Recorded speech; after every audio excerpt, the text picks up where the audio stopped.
La lutte qui est menée contre les femmes voilées au Québec me touche particulièrement. Présentement, au Québec, plusieurs débats font rage, notamment le cannabis à 21 ans, le troisième lien entre Québec et Lévis, la laïcité de l'État et plusieurs autres. Nous avons demandé l'avis de Nicolas Chouéry, je suis responsable de l'organisation de la commission de la relève de la CAQ. qui a des idées plutôt à droite et à Karim, je me considère d'abord avant tout anticapitaliste. qui a des idées plutôt à gauche pour vous donner un bon aperçu des opinions des Québécois et des Québécoises quant au sujet chaud de l'actualité. Bienvenue à la langue de bois.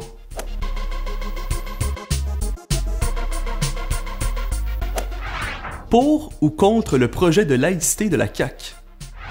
La laïcité, c'est un sujet qu'on aborde très mal au départ. C'est des positions très polarisées, soit du côté gauche, où est-ce qu'on est pour le port des signes religieux, du côté droit, où est-ce qu'on voudrait toutes les abolir et toutes les bannir. Moi, je suis musulman d'origine marocaine. Voir la lutte qui est menée contre les femmes voilées au Québec me touche particulièrement. Je suis d'origine égyptienne et puis dans mon pays d'origine, où est-ce que la religion est très ancrée dans l'État, et je vois ça se transposer ici. Ce n'est pas vrai que c'est une loi qui est contre tous les signes religieux, puisque la loi touche d'abord et avant tout les femmes musulmanes. Les chrétiens n'ont pas de signes religieux particuliers, ni les bouddhistes, les hindous et même les juifs. C'est à voir si la kippa sera considérée comme un signe ostentatoire ou pas. C'est clair qu'il y a le turban des sikhs. C'est normal que ça affecte les symboles les plus voyants. C'est juste qu'il y en a qui paraissent plus que d'autres. Il y a deux façons de faire la laïcité selon moi, soit qu'on le refuse à tout le monde ou nous l'acceptons pour tous. Les valeurs québécoises ne doivent pas être formées autour du refus des autres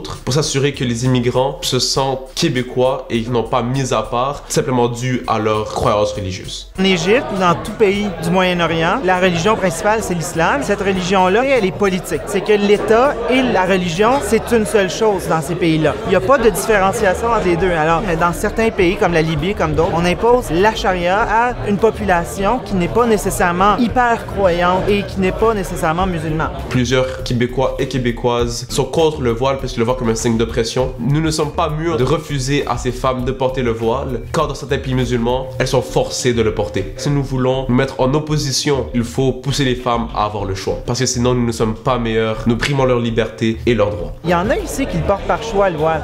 Puis ça, il faut être capable de différencier le meilleur compromis à faire entre l'abolir complètement et permettre aux jeunes filles de le porter, c'est de l'interdire pour les employés de l'État. C'est un compromis qu'on avait vu dans Bouchard-Taylor, puis c'est un compromis sur lequel on peut trouver un certain rassemblement.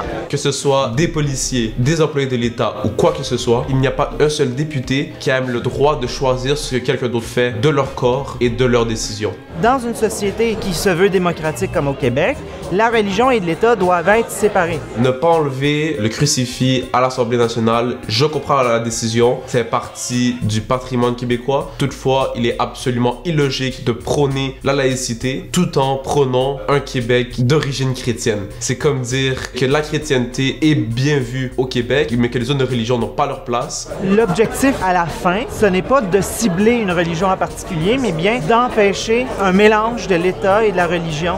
Malheureusement, il sera apprécié de la population québécoise. Enlever ces signes religieux, créer un semblant d'identité et de rassemblement des Québécois. Nous mettons plusieurs personnes de côté qui pourraient se sentir québécois et québécoises. Comment créer une culture forte au Québec qui est là pour tous et toutes, que ça ne passera pas par le refus des signes religieux.